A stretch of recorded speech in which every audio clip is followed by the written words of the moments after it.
Hi all. So എല്ലാവരും തിരിച്ചു വരിക. നമ്മൾ ബോൺസിൻ്റെ കാര്യമാണ് ഡിസ്കസ് ചെയ്തുകൊണ്ടിരുന്നത്. സ്ട്രെയിറ്റ് അവേ കാര്യത്തിലേക്ക് തന്നെ നമുക്ക് കിടക്കാം. ബോണ്ടിൻ്റെ കുറച്ച് സ്പെഷ്യൽ ഫീച്ചേഴ്സ് ആയിരുന്നു നമ്മൾ പറഞ്ഞു തുടങ്ങിയിട്ടുണ്ടായിരുന്നത്. കുറച്ച് ഫീച്ചേഴ്സ് നമ്മൾ പറഞ്ഞു. റെസ്ട്രിക്റ്റീവായിട്ട് കൊവനൻസ് വെക്കുന്നുണ്ടാവും എന്ന് പറഞ്ഞു, അല്ലെങ്കിൽ ചിലപ്പോൾ കൺവേർട്ടബിൾ ആക്കാമെന്ന് നമ്മൾ പറഞ്ഞു, അല്ലെങ്കിൽ ഓപ്ഷൻസോ വാറൻസോ കൊടുക്കാമെന്ന് നമുക്ക് പറഞ്ഞു, അല്ലെങ്കിൽ എന്താടാ കോൾ ചെയ്യാം, പുട്ട് ചെയ്യാം, പുട്ടബിൾ ആയിരിക്കും, കോളബിൾ ആയിരിക്കും, ഇങ്ങനെയുള്ള കാര്യങ്ങൾ, ഇങ്ങനെ കുറേ ഫീച്ചേഴ്സ് ബോൺസിന് വരുന്നുണ്ടെന്ന് നമുക്ക് പറഞ്ഞു. ഇനി നമ്മൾ നോക്കുന്നത് നെക്സ്റ്റ് വീഡിയോയിൽ നോക്കുന്ന കഴിഞ്ഞ വീഡിയോയിൽ പറഞ്ഞ പോലെ തന്നെ ടൈപ്സ് ഓഫ് ബോൺസ് ആണ്. കുറേ ടൈപ്സ് ഓഫ് ബോൺസ്, കൃത്യമായി പറഞ്ഞാൽ 10 ടൈപ്സ് ഓഫ് ബോൺസ് നിങ്ങൾക്ക് പഠിക്കാനുണ്ട്. ആദ്യമേ പറയാം, ഈ വീഡിയോ കണ്ട് തുടങ്ങുമ്പോഴേ പറയാം, അത്ര ഇമ്പോർട്ടൻ്റ് അല്ല. ഏതൊക്കെയാണ് 10 തരം ബോണ്ട് ലിസ്റ്റ് ചെയ്യുക, ഇങ്ങനെയൊന്നും ഒരിക്കലും എക്സാമിന് ചോദിക്കില്ല. ജസ്റ്റ് ഒരു ഐഡിയ ഉണ്ടാവണം. ഈ ഒരു ബോണ്ടിൻ്റെ പേര് കേട്ടാൽ അതെന്തായിരിക്കും അതിൻ്റെ ഫീച്ചർ, അല്ലെങ്കിൽ എന്താണ് അതിൻ്റെ പ്രത്യേകത, ഇതിനെപ്പറ്റി ഒരു ഐഡിയ ഉണ്ടാവണം. അത്രയും മാത്രം മതി. ജസ്റ്റ് നോളജ് പർപ്പസിന് വേണ്ടി മാത്രം ഈ വീഡിയോ കണ്ടാൽ മതി. അല്ലാതെ എക്സാമിന് ഒരിക്കലും നിങ്ങളോട് ചോദിക്കുന്നുണ്ടാവില്ല ഏതൊക്കെയാണ് ടൈപ്സ് ഓഫ് ബോൺസ്, ഒരു 4 ടൈപ്സ് ഓഫ് ബോൺസ് പറഞ്ഞേ എന്നുള്ള രീതിയിൽ ക്വസ്റ്റ്യൻ വരില്ല. പേര് കേട്ടാൽ നിങ്ങൾക്ക് മനസ്സിലാവണം ഇതെന്താ സാധനം. സോ നമുക്ക് ആ ഒരു ലാഘവത്തോടു കൂടി തന്നെ ഇത് പഠിച്ചങ്ങ് പോവാം. ആദ്യത്തെ തന്നെ കൺവേർട്ടബിൾ ബോൺസ്. ഓൾറെഡി നമ്മൾ ലാസ്റ്റ് വീഡിയോയിൽ പറഞ്ഞിട്ടുണ്ടായിരുന്നു, ചില ബോൺസിനെ നമുക്ക് എന്തായിട്ട് കൺവേർട്ട് ചെയ്യാൻ പറ്റും, ഷെയർസ് ആയിട്ട് നമുക്ക് കൺവേർട്ട് ചെയ്യാൻ പറ്റും. ദാറ്റ് മീൻസ് ഡെപ്റ്റിനെ നമുക്ക് ഇക്വിറ്റി ആയിട്ട് കൺവേർട്ട് ചെയ്യാനുള്ള ഓപ്ഷൻ ഉണ്ട്. ഇതിനെയാണ് കൺവേർട്ടബിൾ ബോൺസ് എന്ന് പറയുക. കണ്ടോ, can be converted into common stock. 2 പേർക്കും അഡ്വാൻറ്റേജസ് ആണ്. നമ്മൾ കഴിഞ്ഞ വീഡിയോയിലും പറഞ്ഞിട്ടുണ്ടായിരുന്നു, ഇഷ്യൂവറിൻ്റെ അഡ്വാൻറ്റേജ് എന്ന് പറഞ്ഞാൽ ഡെപ്റ്റിലുണ്ടായിരുന്നത് അവർക്ക് ഇക്വിറ്റിയിലേക്ക് മാറ്റാം. അവർ കൊടുത്തുകൊണ്ടിരുന്ന മാൻഡേറ്ററി പേയ്മെൻ്റ് ആയിരുന്ന ഇൻട്രസ്റ്റ്, അത് നിർബന്ധമായും കൊടുക്കേണ്ട ഫിക്സ്ഡ് പേയ്മെൻ്റ് ആയിരുന്നു ഇൻട്രസ്റ്റ്, അതിനി കൊടുക്കണ്ട. ആൻഡ് അവരുടെ ഡെപ്റ്റ് ഇക്വിറ്റി റേഷ്യോ നോക്കുമ്പോൾ അവരുടെ റിസ്കിയർ സോഴ്സ് ഓഫ് ക്യാപിറ്റലായ, റിസ്ക് കൂടുതലുള്ള സോഴ്സാണ് എന്തെന്ന് പറയുന്നത്, ഡെപ്റ്റ് എന്ന് പറയുന്നത്. അതുകൊണ്ട് തന്നെ അത് നമുക്ക് കുറയ്ക്കാനും പറ്റും. ഇനി ഇൻവെസ്റ്ററുടെ പോയിന്റ് ഓഫ് വ്യൂ നോക്കിയാൽ ഓണർഷിപ്പിലേക്ക് വരാനുള്ള ഒരു ചാൻസാണ്. കമ്പനി ഭയങ്കര അടിപൊളിയായിട്ടാണ് പെർഫോം ചെയ്യുന്നതെങ്കിൽ അവർക്ക് ഈ കമ്പനിയുടെ ഷെയർ, നല്ല മാർക്കറ്റ് വാല്യൂ ഉള്ള ഷെയറാണ് പകരം കിട്ടാൻ പോകുന്നത്. സോ 2 പേർക്കും അഡ്വാൻറ്റേജസ് ആയിട്ടുള്ളൊരു കാര്യമാണ് ഏതെന്ന് പറയുന്നത്, കൺവേർട്ടബിൾ ബോൺസ് എന്നുള്ളത്. ഓക്കെ അല്ലേ? കൺവേർട്ടബിൾ ബോൺസ് എന്നുള്ളത് നേരത്തെ വീഡിയോയിൽ നമ്മൾ പറഞ്ഞിട്ടുണ്ടായിരുന്നു എന്താണെന്ന്. സോ നിങ്ങൾക്ക് മനസ്സിലാവണം, ഈ ഓരോ ടൈപ്സ് ഓഫ് ബോൺസിനും നേരത്തെ പല പല ക്യാരക്ടറിസ്റ്റിക്സ് കയറി വരാം. മുകളിൽ നമ്മൾ നോക്കിയത്, കഴിഞ്ഞ വീഡിയോയിൽ നമ്മൾ പഠിച്ചത് സ്വഭാവങ്ങളായിരുന്നു, ബോണ്ടിന് ഈ ഫീച്ചേഴ്സ് ഒക്കെ വരാമെന്നായിരുന്നു. ഇവിടെ നമ്മൾ പഠിക്കുന്നത് ടൈപ്സ് ഓഫ് ബോണ്ടാണ്. കൺവേർട്ടബിൾ ബോൺസിൽ കൺവേർഷൻ എന്നുള്ള ഒരു ക്യാരക്ടർ അല്ലെങ്കിൽ ഫീച്ചറാണ് കയറി വരുന്നത്. അടുത്തത് നോക്കാം, ഡിബഞ്ചർ ബോൺസ് എന്താണ്. ഡിബഞ്ചർ ബോൺസ് എന്ന് പറഞ്ഞാൽ അൺസെക്വേർഡ് ആയിരിക്കും. അതായത് നമ്മുടെ അസറ്റ് ഒന്നും നമ്മൾ എന്ത് ചെയ്തിട്ടുണ്ടാവില്ല, പ്ലെഡ്ജ് ചെയ്ത് കൊടുത്തിട്ടുണ്ടാവില്ല. നമ്മുടെ അസറ്റ്സ് ഒന്നും നമ്മൾ പ്ലെഡ്ജ് ചെയ്ത് കൊടുത്തിട്ടുണ്ടാവില്ല. അൺസെക്വേർഡാണ്. അപ്പോൾ അവരെന്ത് വിശ്വസിച്ചാൽ പൈസ തരുന്നത്, ഇൻവെസ്റ്റേഴ്സ് എന്ത് വിശ്വസിച്ചാൽ പൈസ തരുന്നത്, കമ്പനിയുടെ ക്രെഡിറ്റ് വർത്തിനെസ്. അതായത് കമ്പനി ഭയങ്കര അടിപൊളി കമ്പനിയാണ്. അംബാനിയുടെ കമ്പനി വന്നിപ്പോൾ കുറച്ച് ബോണ്ട് ഇഷ്യൂ ചെയ്താൽ ഇനിയിപ്പോൾ അംബാനിയുടെ അസറ്റ് ഒന്നും നമുക്ക് വേണ്ട, ഉറപ്പിന് വേണ്ടി അവരത്രയും വലിയ കമ്പനി, അവർക്ക് നമ്മൾക്ക് തരും എന്നുള്ളൊരു വിശ്വാസം ഉണ്ടല്ലോ. അല്ലെങ്കിൽ ടാറ്റ ഗ്രൂപ്പ്, അത്രയും ഗുഡ് വില്ലുള്ള ഒരു കമ്പനിയാണ് ടാറ്റയുടെ ഗ്രൂപ്പ് എന്ന് പറയാം. സോ അവർക്കൊരു ബോണ്ട് ഡിബഞ്ചർ ഇഷ്യൂ ചെയ്യണമെങ്കിൽ ഈസി ആയിട്ട് പറ്റും. കാരണം ആൾക്കാർക്ക് കുറേ ചാരിറ്റിയൊക്കെ ചെയ്യുന്നതുകൊണ്ടും പബ്ലിക്കിനിടയിൽ വളരെ നല്ല ഇമേജ് ഉള്ള കമ്പനിയാണ് ടാറ്റ ഗ്രൂപ്പ് എന്നുള്ളത്. അതുകൊണ്ട് തന്നെ അവർക്കൊരു ഡിബഞ്ചർ ഒരു സെക്യൂരിറ്റിയും കൊടുക്കാതെ തന്നെ അവർക്ക് ഇഷ്യൂ ചെയ്യാൻ പറ്റും. അങ്ങനെ സെക്യൂരിറ്റി ഇല്ലാതെ ഇഷ്യൂ ചെയ്യുന്ന അൺസെക്വേർഡ് ആയിട്ടുള്ള ബോൺസിനെയാണ് ഡിബഞ്ചേഴ്സ് എന്ന് പറയുന്നത്. അവർ ഓൺലി ബാക്കിംഗ് എന്ന് പറയുന്നത് കമ്പനിയുടെ ക്രെഡിറ്റ് വർത്തിനെസ് ആണ്. ഓക്കെ, സോ ഹൈ റിസ്ക് ആണ് അവർക്ക് അസറ്റ്സ്. എന്തൊക്കെ പറഞ്ഞാലും, ആരുടെ കമ്പനിയാണെന്ന് പറഞ്ഞാലും, അവരുടെ ഒരു അസറ്റ് നമുക്ക് തന്നിട്ടുണ്ടെങ്കിൽ നമുക്കൊരു ഉറപ്പാണ്, പൈസ കിട്ടിയില്ലെങ്കിൽ അത് വിറ്റെങ്കിലും നമുക്ക് മുതലാക്കാമെന്ന്. ഇതങ്ങനെ അല്ലാത്തതുകൊണ്ട്, അൺസെക്വേർഡ് ആയതുകൊണ്ട് തന്നെ ഹൈ റിസ്ക് ആയിരിക്കും ഡിബഞ്ചർ ബോൺസ് എന്നുള്ളത്. ഓക്കെ അല്ലേ? ഡിബഞ്ചർ എന്ന് പറയുമ്പോൾ ഹൈ റിസ്ക് ആയിരിക്കും. റീസൺ ഇത്രയേ ഉള്ളൂ, അൺസെക്വേർഡ് ആണ്. സെക്യൂരിറ്റി ഒന്നും നമ്മൾ കൊടുക്കുന്നില്ല. ഓക്കെ, ഇനി നമുക്ക് അടുത്ത വീഡിയോ നോക്കാം. എന്താണ് മോർട്ട്ഗേജ് ബോൺസ് എന്ന് പറഞ്ഞാൽ ഒന്നുമില്ല, സെക്യൂരിറ്റി കൊടുക്കുന്നുണ്ട്. നമ്മൾ സ്പെസിഫിക് അസറ്റ്സിനെ സെക്യൂരിറ്റി ആയിട്ട്, എൻ്റെ ഇന്ന പ്ലാന്റ് ആൻഡ് മെഷീനറി നിങ്ങൾ എടുത്തോ, ഞാൻ ബോണ്ട് തിരിച്ചു വരുമ്പോൾ അല്ലെ ക്യാഷ് തിരിച്ചു വരുമ്പോൾ മാത്രം എന്താണ് പൈസ തിരിച്ചു തരുമ്പോൾ മാത്രം അസറ്റ് തിരിച്ചു തന്നാൽ മതി എന്ന് പറയും. ഇതിനെയാണ് മോർട്ട്ഗേജ് ബോൺസ് എന്ന് പറയുക. മോർട്ട്ഗേജ് കൊടുത്തിട്ടുണ്ട്. ഡിബഞ്ചർ എന്താ? സെക്യൂരിറ്റി കൊടുത്തിട്ടില്ല. മോർട്ട്ഗേജ് എന്താ? സെക്യൂരിറ്റി കൊടുത്തിട്ടുണ്ട്. സെക്യൂരിറ്റി ഉള്ളതുകൊണ്ട് തന്നെ റിസ്ക് ലോവർ ആയിരിക്കും. മനസ്സിലായില്ലേ? ഈ ഒരു രീതിയിൽ കണ്ടോ, ഈ ഒരു രീതിയിൽ പഠിച്ചു പോയാൽ മതി ഈ ഒരു വീഡിയോയിലുള്ള കോണ്ടന്റ്. അതേ ആവശ്യപ്പെടുന്നുള്ളൂ. ആരും CMA IMA ബോഡിയും അതേ ആവശ്യപ്പെടുന്നുള്ളൂ. ബോണ്ട് എന്താണ്, അതിൻ്റെ kind of type of bonds ഏതാണെന്ന് ജസ്റ്റ് ഒരു ഐഡിയ ഉണ്ടാവണം, അത്രേ ഉള്ളൂ. ഓക്കെ. Subordinated debentures. എടാ ഡിബഞ്ചേഴ്സ് തന്നെ എന്താടാ? അൺസെക്യൂർഡ് ആണ്, ഹയർ റിസ്ക്കാണ്. ആ ഡിബഞ്ചേഴ്സിൽ തന്നെ സബോർഡിനേറ്റഡ് ആയിട്ടുള്ളത്, ഡിബഞ്ചേഴ്സിൽ തന്നെ ഏറ്റവും റിസ്ക് കൂടിയത്, അതിനെയാണ് സബോർഡിനേറ്റഡ് ഡിബഞ്ചേഴ്സ് എന്ന് പറയുക. അതും അൺസെക്യൂർഡ് ആയിരിക്കും. ബാങ്ക്രപ്സിയുടെ സമയത്ത്, അതായത് നമുക്ക് തിരിച്ചു കൊടുക്കാൻ പറ്റാത്തൊരു സാഹചര്യം വന്നാൽ ഏറ്റവും ലാസ്റ്റേ ഇവർക്ക് പൈസ തിരിച്ചു കൊടുക്കൂ. സോ ഇവരാണ് ഏറ്റവും റിസ്ക് എടുക്കുന്നത്. ഹയസ്റ്റ് റിസ്ക് ഇവർക്കായിരിക്കും വരിക. ഡിബഞ്ചേഴ്സേ അൺസെക്യൂർഡ് ആണ്, റിസ്കിയർ ആണ്. അതിലെ തന്നെ സബോർഡിനേറ്റഡ് ആയിട്ടുള്ള ഡിബഞ്ചേഴ്സ്. മനസ്സിലായില്ലേ? അത്രേ ഉള്ളൂ. ഇനി ഇൻകം ബോൺസ് എന്താണെന്ന്, അത് ശരിക്കും കമ്പനിക്കാണ് നല്ലത്. നമ്മൾ ഇൻട്രസ്റ്റ് എപ്പം മാത്രം കൊടുത്താൽ മതി. കമ്പനിക്ക് ഇൻകം അല്ല, ഒരു specific level of income. Okay, income അല്ല, specific level of income. Specific level of income. ഒരിപ്പോൾ പറയുകയാണ് ഞങ്ങളുടെ ഇൻകം ഒരു 10 ലക്ഷത്തിൽ കൂടുതലാണെങ്കിൽ ഇൻട്രസ്റ്റ് തന്നേക്കാം. ഇങ്ങനെ പറഞ്ഞു കൊടുക്കുന്നതിനെയാണ് ഇൻകം ബോൺസ് എന്ന് പറയുക. ഭയങ്കര ഹൈ റിസ്ക് ആയിരിക്കും. Pay interest only if company has specific level of income. ഇതിനെയാണ് ഇൻകം ബോണ്ട് എന്ന് പറയുക. ഒരു സ്പെസിഫിക് ലെവലിനേക്കാളും കൂടുതൽ ഇൻകം ഉണ്ടെങ്കിൽ ഇൻട്രസ്റ്റ് കിട്ടുന്നുണ്ടാവും. ഫിക്സ്ഡ് ആയിരിക്കില്ല, ഫിക്സ്ഡ് പേയ്മെൻറ്റ് ആയിരിക്കില്ല. അതിനെയാണ് ഇൻകം ബോൺസ് എന്ന് പറയുക. ഓക്കെ അല്ലേ? 5 എണ്ണം നമ്മൾ നോക്കിക്കഴിഞ്ഞു.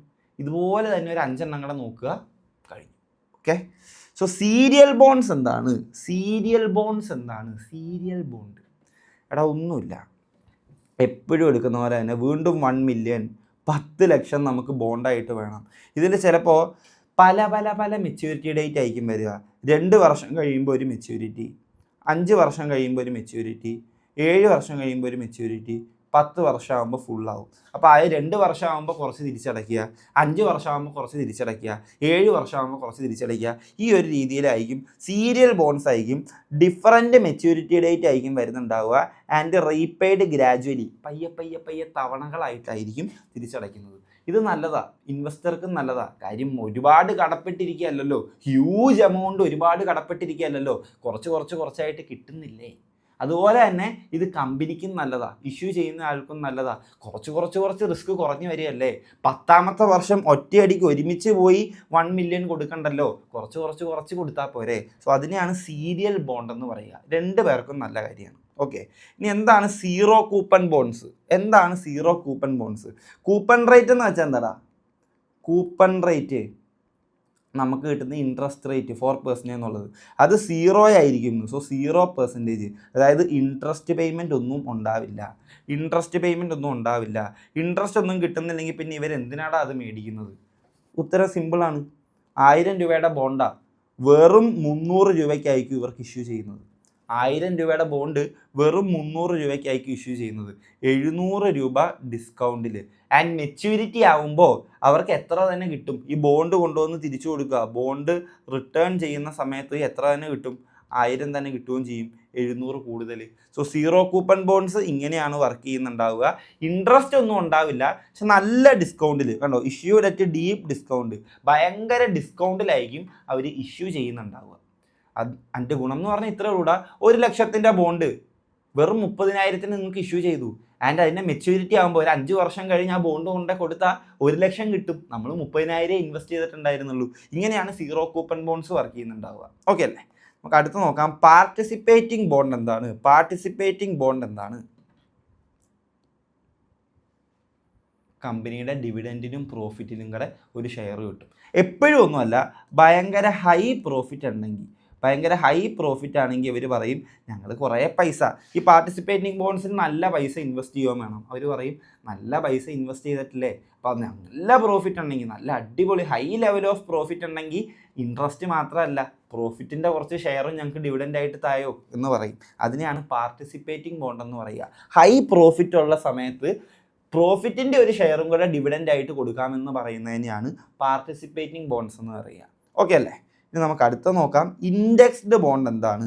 Indexed bond. ഈ രണ്ടെണ്ണം കൂടെ അവിടെ പഠിക്കാനുള്ളൂ. ഇൻഡെക്സ്ഡ് ബോണ്ട് എന്താണ് ആൻഡ് ഇൻ്റർനാഷണൽ ബോണ്ട് എന്താണ്, അതോടുകൂടി കഴിഞ്ഞു. ഓക്കെ, indexed bond, interest rate tied to inflation or economic index.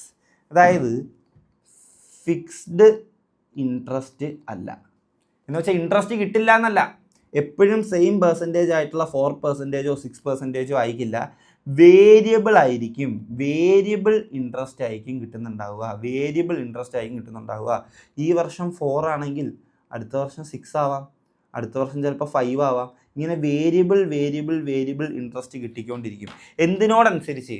ഇൻഫ്ലേഷനോടനുസരിച്ച്, അല്ലെങ്കിൽ എക്കണോമിക് ഇൻഡെക്സിനനുസരിച്ച്.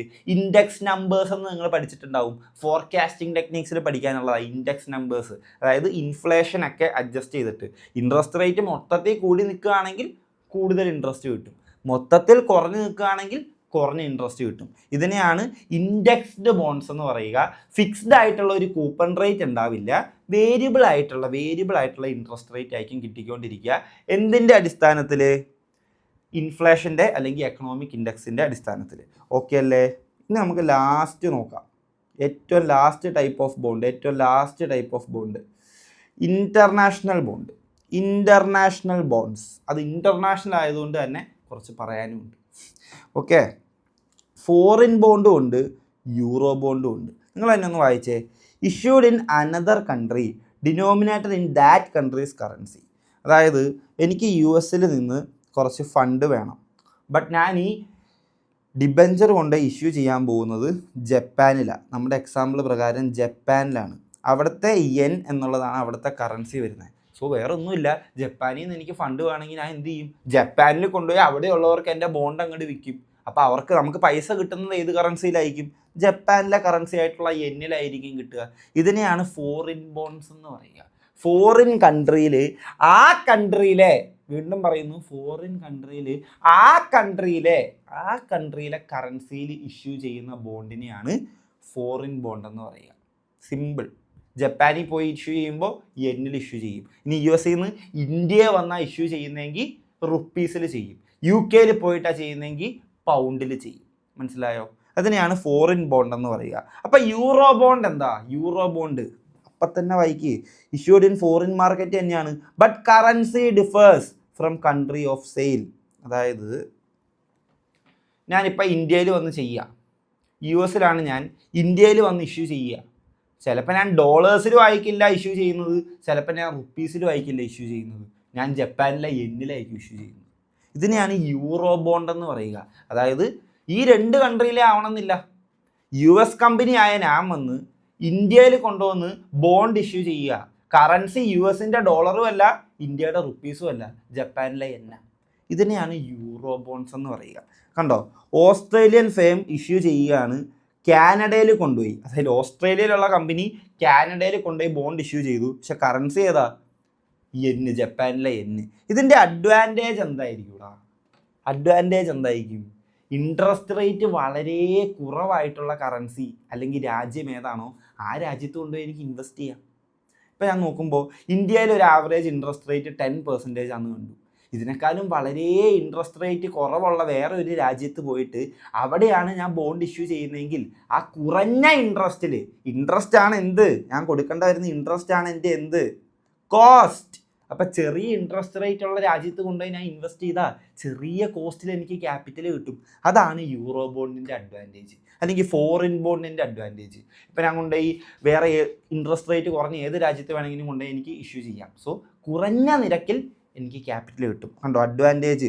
ലോവർ റേറ്റ്സ് ആയിരിക്കും, ചിലപ്പോൾ കുറച്ച് റെഗുലേഷനേ ഉണ്ടാവുള്ളൂ. ചില കൺട്രീസിൽ ലോണൊക്കെ കിട്ടണമെങ്കിൽ അല്ലെങ്കിൽ ഇൻട്രസ്റ്റ് ഒക്കെ കുറവാണെങ്കിലും കുറേ റൂൾസും റെഗുലേഷൻസും ഉണ്ടാവും. ബട്ട് ചില കൺട്രീസിൽ ഒന്നും ഉണ്ടാവില്ല. അപ്പോൾ റെഗുലേഷൻസിന് വരുന്ന കാശ്, ഈ എഴുതാൻ വരുന്ന മുദ്രപത്ര കാശ്, അതൊക്കെ എന്തായിരിക്കും? വളരെ കുറവായിരിക്കും. ഇൻട്രസ്റ്റ് റേറ്റും കുറഞ്ഞ രാജ്യം നോക്കിക്കൊണ്ടുപോയി അവിടെ കൊണ്ടുപോയി നമുക്ക് ബോണ്ട് ഇഷ്യൂ ചെയ്യാം. ഇതാണ് അഡ്വാൻറ്റേജ്. റിസ്ക് എന്തായിരിക്കും? Of course foreign exchange risk. നമുക്ക് ഈ സെക്ഷൻ ബിയിൽ തന്നെ പഠിക്കാനുണ്ട്.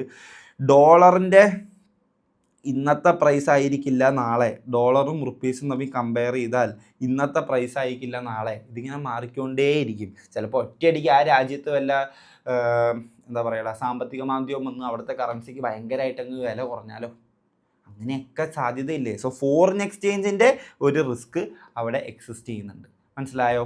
ക്ലിയർ ആണോ? ഇതാണ് ഇൻ്റർനാഷണൽ ബോണ്ട്. അത്രയും ഡീപ്പായിട്ടൊന്നും അറിയണ്ടടാ, ഇത്രയും അറിഞ്ഞാൽ മതി. ഇപ്പം ഞാൻ ഇന്ത്യയിൽ തന്നെയാണ്, US ഒക്കെ അവിടെ നിൽക്കട്ടെ, ഞാൻ ഇന്ത്യയിൽ തന്നെയാണ്. ഞാൻ കൊണ്ടുപോയിട്ട് ദുബായിൽ കൊണ്ടുപോയിട്ട് ഒരു ബോണ്ട് ഇഷ്യൂ ചെയ്തു. അവിടുത്തെ ദിനാറിൽ ഞാൻ കൊണ്ടുപോയി ഇഷ്യൂ ചെയ്തു. അല്ലെങ്കിൽ കുവൈറ്റിൽ കൊണ്ടുപോയി ഞാൻ ഇൻവെസ്റ്റ് ചെയ്തു. ഇൻവെസ്റ്റ് അല്ല, ബോണ്ട് ഇഷ്യൂ ചെയ്തു അവിടുത്തെ കറൻസിയിൽ. ഇതിനെയാണ് ഫോറിൻ ബോണ്ട് എന്ന് പറയുക. അല്ല, ഞാൻ ദുബായിൽ തന്നെ കൊണ്ടുപോയി ഇഷ്യൂ ചെയ്തു ബോണ്ട്, ബട്ട് യൂസ് ചെയ്തത് ഡോളറാണ്. ഇതിനെയാണ് യൂറോ ബോണ്ട് എന്ന് പറയുക. അവിടെ 3 കറൻസി വരിക്കും ആക്ച്വലി വരുന്നുണ്ട്. ഇന്ത്യക്കാരനായതുകൊണ്ട് എൻ്റെ റുപ്പീസ്, ദുബായിലായതുകൊണ്ട് അവിടുത്തെ കറൻസി, ആക്ച്വലി US-ൻ്റെ ഡോളേഴ്സും. 3 കറൻസി വരെ വേണമെങ്കിൽ മെർജ് ചെയ്യാവുന്നതാണ് യൂറോ ബോണ്ട്സ് എന്നുള്ളത്. സോ മൊത്തത്തിൽ എല്ലാത്തിനെ പറ്റിയും ഒരു ഐഡിയ കിട്ടിയില്ലേ? കൺവേർട്ടബിൾ ബോണ്ട്, ബോണ്ടിൽ നിന്ന് ഷെയറാക്കി മാറ്റാം. ഡിബഞ്ചർ ബോണ്ട്സ് സെക്യൂരിറ്റി ഒന്നും കൊടുക്കുന്നില്ല, അതുകൊണ്ട് തന്നെ ഭയങ്കര റിസ്ക് ആണ്. മോർട്ട്ഗേജ് ബോണ്ട് സെക്യൂരിറ്റി കൊടുക്കുന്നുണ്ട്, സോ ലോ റിസ്ക് ആണ്. സബോർഡിനേറ്റഡ് ഡിബഞ്ചേഴ്സേ റിസ്ക്കാ, അതിനേക്കാളും റിസ്ക് സബോർഡിനേറ്റഡ് ആയിട്ടുള്ള ഡിബഞ്ചേഴ്സ്. ഇൻകം ബോണ്ട്, ഇൻകം കിട്ടുകയാണെങ്കിൽ മാത്രമേ എന്ത് കൊടുക്കൂ, ഇൻട്രസ്റ്റ് കൊടുക്കൂ എന്ന് പറയുന്നതാണ് ഇൻകം ബോണ്ട്. സീരിയൽ ബോണ്ട്സ് പല മെച്യൂരിറ്റി ആയിരിക്കും വരുന്നുണ്ടാവുക. സീറോ കൂപ്പൺ എന്ന് പറയുമ്പോൾ ഇൻട്രസ്റ്റ് ഒന്നുമില്ല, പക്ഷെ വളരെ ചെറിയ പ്രൈസിന്, ഡിസ്കൗണ്ടഡ് പ്രൈസിന് ഞങ്ങൾ ഇഷ്യൂ ചെയ്തു തരാമെന്ന് പറയും. പാർട്ടിസിപ്പേറ്റിംഗ് ബോണ്ട്സ് നല്ല പ്രോഫിറ്റ് ഒക്കെ കിട്ടുന്നുണ്ടെങ്കിൽ ഇൻട്രസ്റ്റ് അല്ല, പ്രോഫിറ്റിൻ്റെ കുറച്ച് ഷെയറും കൂടെ തരാമെന്ന് പറയും. ഇൻഡെക്സ്ഡ് ബോണ്ട്സ് വേരിയബിൾ ആയിട്ടുള്ള ഇൻട്രസ്റ്റ് റേറ്റ് ആയിരിക്കും വരുന്നുണ്ടാവുക, മാർക്കറ്റിലെ ഇൻഫ്ലേഷനും ഇൻഡെക്സ് നമ്പേഴ്സും ഒക്കെ നോക്കിയിട്ട്. ഫൈനലി ഇൻ്റർനാഷണൽ ബോണ്ട്സും. സോ ഇത് ജസ്റ്റ് അറിഞ്ഞിരിക്കുക, ഇത്രയും ടൈപ്സ് ഓഫ് ബോണ്ട്സ് ഉണ്ട്, എന്താണ് ഓരോന്നിൻ്റെ സ്വഭാവം അല്ലെങ്കിൽ പ്രത്യേകത എന്ന്. സോ ഈ ബോണ്ട്സിൻ്റെ ചാപ്റ്റർ ഏറെക്കുറെ കഴിയുകയാണ്. നെക്സ്റ്റ് ചാപ്റ്റേഴ്സിൽ നമ്മൾ നോക്കുന്നുണ്ടാവുക, നെക്സ്റ്റ് വീഡിയോസിൽ നമ്മൾ നോക്കുന്നുണ്ടാവുക ഈ ക്രെഡിറ്റ് ഏജൻസീസിൻ്റെ കാര്യങ്ങൾ. എന്താണ് ഇൻഫ്ലേഷനും ഇൻട്രസ്റ്റ് റേറ്റും തമ്മിലുള്ള ബന്ധം, എന്താണ് ഈ ഇൻട്രസ്റ്റ് റേറ്റിന് ഇൻകം ടാക്സിലുള്ള കണക്ഷൻ, ഈ കാര്യങ്ങളായിരിക്കും നമ്മൾ കൺസിഡർ ചെയ്യുന്നുണ്ടാവുക. സോ ബ്രേക്ക് എടുക്കാൻ വരട്ടെ, അതുകൂടി ഒന്ന് കണ്ടു തീർത്തിട്ട് നമുക്ക് ബ്രേക്ക് എടുക്കാം. Okay, good luck.